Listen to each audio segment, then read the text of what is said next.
a complete summary of the day's news. Ron Beaton, Luann Knight, Larry McIntosh, meteorologist Cal Sisto, and the News Beat team. This is the 6 o'clock News Beat. I want to thank you all. This is very heartwarming, believe me.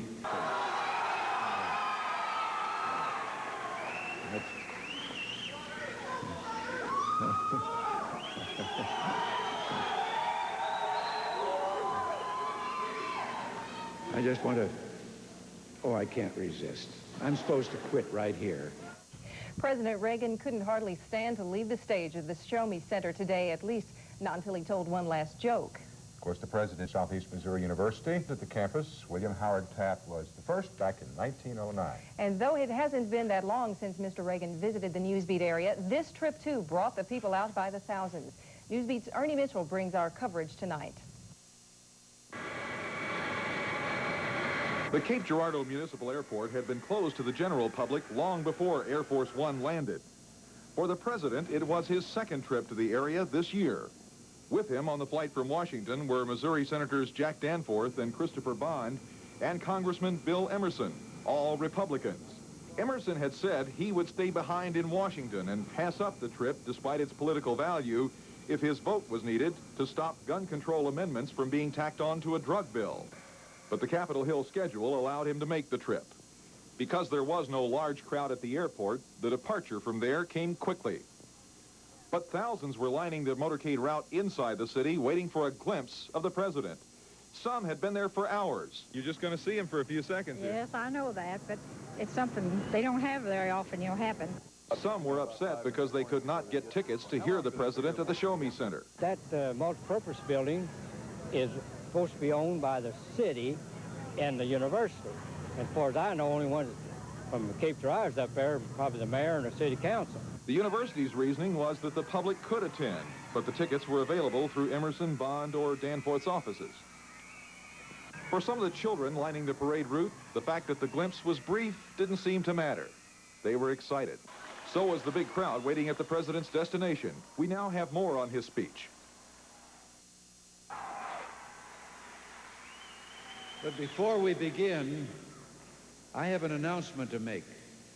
The latest trade figures were just released by the Department of Commerce this morning, and the news is very good.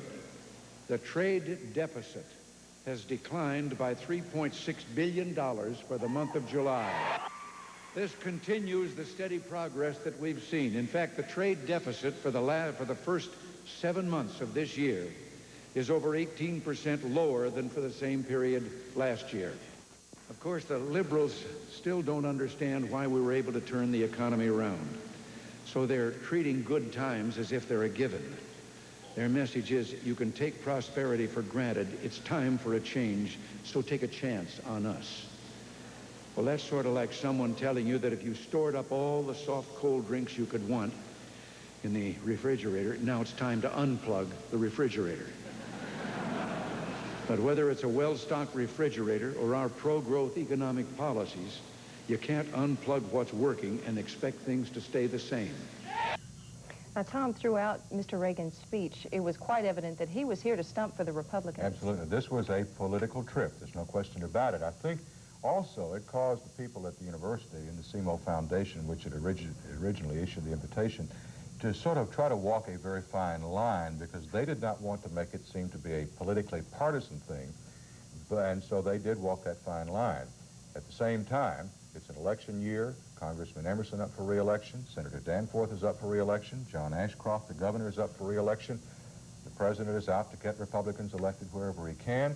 And so it turned out to be a very, very political event, and very good political theater, as a matter of fact. And the crowd was up for him, very enthusiastic. It was a receptive crowd. I suppose those tickets were supposed to be for the students on a first-come, first-served basis, but the young Republicans over there, the college young Republicans, obviously had a little strategy, because they got a lot of their folks in there, in the line quick enough to get it, because there were a lot of signs there. That's right, and Republicans from across the Show Me State came out in droves today to see their president, many of them also hoping some of the president's support will rub off on them. Mark Powell has that story. So let us go forth then, you and I, to tell the American people what's really at stake. In the language of politics, that translates, please vote Republican. But visits like today's do more than just get out the GOP message. They're a reward for party volunteer workers and supporters, people like Congressman Bill Emerson backer Bill Wright, who drove 100 miles for today's presidential pep rally. I have served him every term since he started running for office. In 1980, I've served him 8 years, and I hope to serve him 8 more. I'm the only Republican in the entire 24 counties of Bill Emerson, so it is a little lonely, but it's wonderful. What a day. This visit was also a subtle Republican outreach to student voters. That's the president's message, I think, is get involved. To be sure, he wants them on his side, but more importantly, I think he wants people simply to get involved in the political process of their country. Although the crowd was enthusiastic about Reagan, the president, some students were unconvinced by his message. Among them, Willie Jordan, who sat beside Mr. Reagan on the podium. Was he swayed by the presidential sales pitch? He got me thinking. That was good enough. If he can get me thinking, then he was pretty good. But can he get you to vote for it? Can he get you to vote? Well, not yet. He's got to sell me a little bit more. With the president come and gone, now comes the challenge for Southeast Missouri Republicans to seize on the excitement of Mr. Reagan's visit and translate that into votes on November 8th. Mark Powell, Newsbeat 6 in Cape Girardeau, Missouri. The campus of Southeastern Missouri State is slowly returning to normal tonight after this very hectic day. The throngs of people who crowded into the campus are gone. In fact, there were so many people who wanted to see Mr. Reagan that the Show Me Center had to come up with a way to bring the president's speech to as many people as they could. Paul Donahue shows us how they did that and what students and visitors alike thought of what the president said. Next. People looked for seats in all. You can play the new... If you've been wanting a new car or truck, then don't wait any longer. Now's the best time of the year to make your best homes. 87 or more people who packed into the Show Me Center today to see the president. What did they think of what Mr. Reagan had to say? Paul Donahue has that story. Started arriving at 8 in the morning. They waited 2 hours before the first ticket holder filed into the Show Me Center. Once in a lifetime thing. Besides, you know, I just want to see him. Some people protested the visit. There was no exchange of ideas. They wouldn't even allow banners like this inside. Others used it to send a message. I pledge allegiance. Most, however, waited in line to catch their first live glimpse of a U.S. president. Most, but not all. I've seen 4. Spotting U.S. presidents is old hat for Frank Farrar. He saw William Howard Taft in 1909, the last standing president to visit Cape Girardeau. He came in on a boat. I could see down there. And that was where I was when I saw President Taft. Security is tighter these days. How about wallets? Keep your wallets. Once inside, people looked for seats. In all, 6,500 people would see the president live. Another 100 or so would see him in the recreational center on widescreen TV.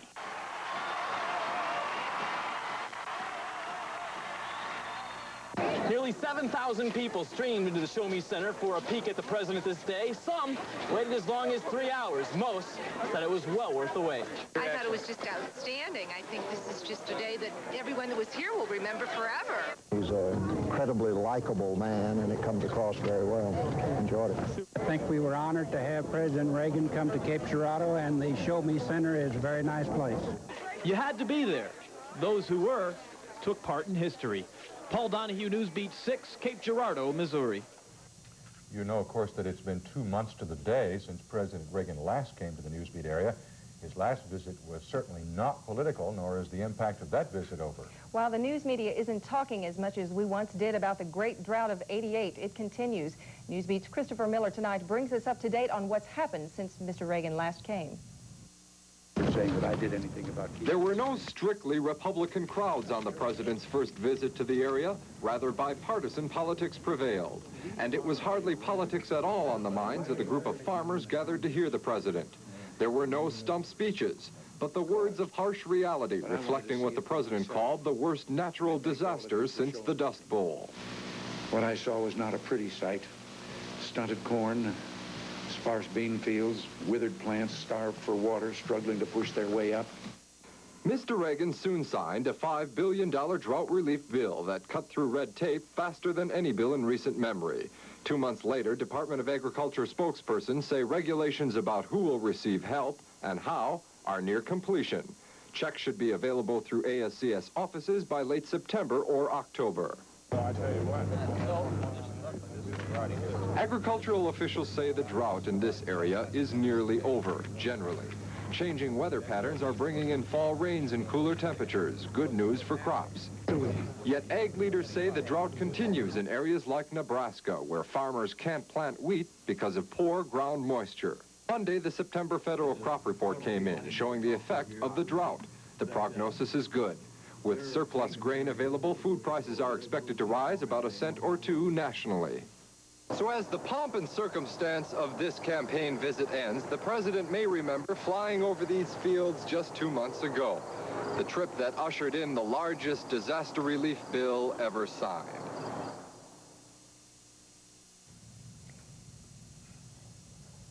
In what was probably President Reagan's last visit to the Newsbeat area, while he's still a sitting president, Mr. Reagan took off in Air Force One bound for St. Louis this afternoon. His visit here is no less important to the people of Cape Girardeau than when he last came to Marion and Du Quoin. There were no bumps along this county. The vice president said he will fight hard for the Hispanic community, calling on the prosperity of the Reagan years as a sign of things to come. 3 million more Hispanic Americans. Vice President today in Missouri. He promoted George Bush and defended his own record in the White House. And in a speech in southeastern Missouri, he had a new variation on his recurring theme of gloom and doom Democrats. The truth is that when you take a walk down our opposition's memory lane, it starts to look like Nightmare on Elm Street. Later, in a speech in St. Louis, Mr. Reagan said he hopes the Republicans will gain control of Congress this fall. He said he's been forced to struggle through what he called a monkey wrench Congress dominated by Democrats in both houses. I had on prime firefighters in Northern California.